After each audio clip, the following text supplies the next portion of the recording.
only 2% of extremists radicalize only online. About 70% of extremists radicalize alone prior to joining a group.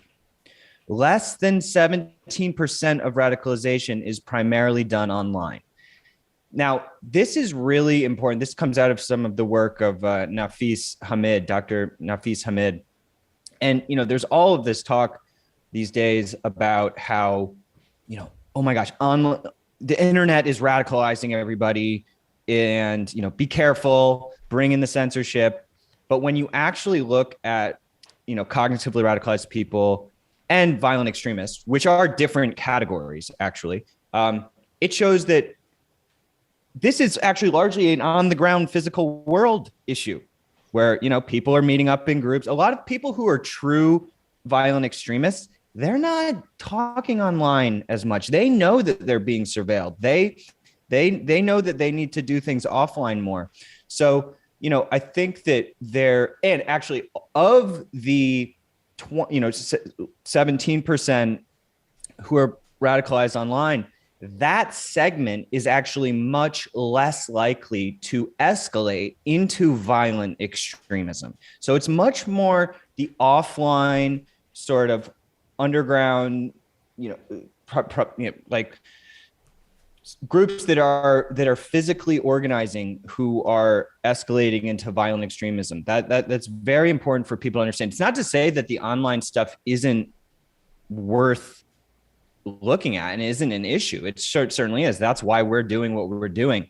But what this sort of says is that it's largely overblown. Social media is 10 times more important for Islamic extremists than far right extremists. This is coming out of UMD and from START, National Consortium for the Study of Terrorism and Responses to Terrorism. So, that one is, the media is much more focused on the far right, obviously. But what we're seeing is that the Islamic terrorism, is 10 times more. Especially over here, the Islamic terrorism is something that our media in particular really don't like to talk about as much as they should. Exactly.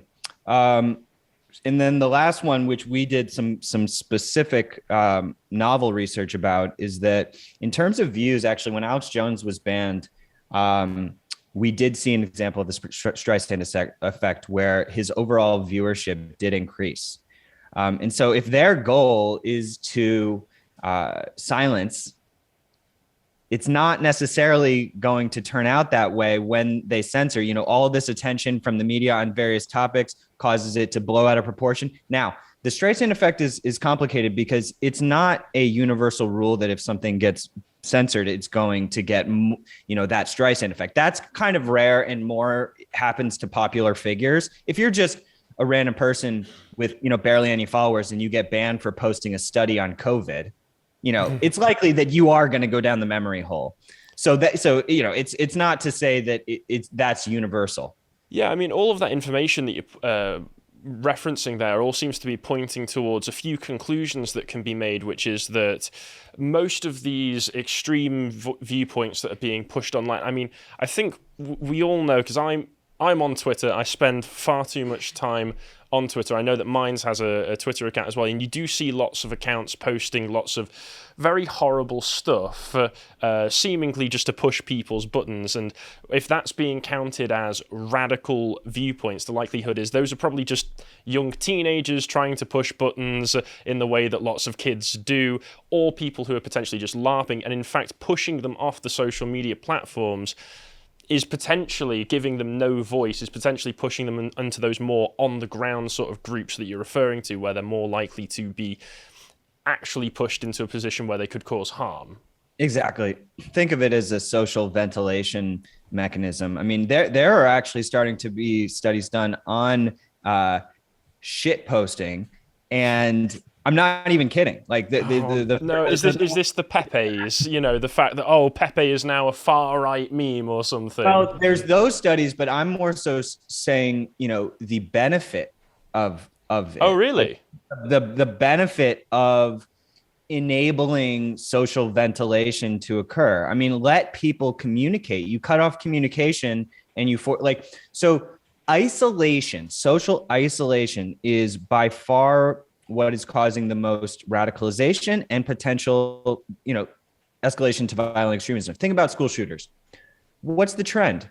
Well, obviously there's some of the SSRI stuff with the antidepressants, but you also have, these kids don't have communities. They have no friends. They're isolated. When you get isolated, you don't have access to communication, or, do some harmless trolling on the internet. Like, if you don't, the communities that people get on online forums, like, actually can be real friends for them and real outlets.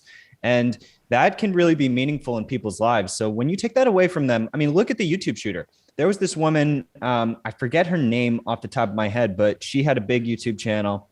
She did like dances and stuff. She got banned. She went into the YouTube headquarters with a gun and shot 2 people. This is a known event. Luckily, nobody died. And I'm obviously not blaming that on YouTube, but it is like, look, people have reactions when their voice gets shut down. We have to understand this.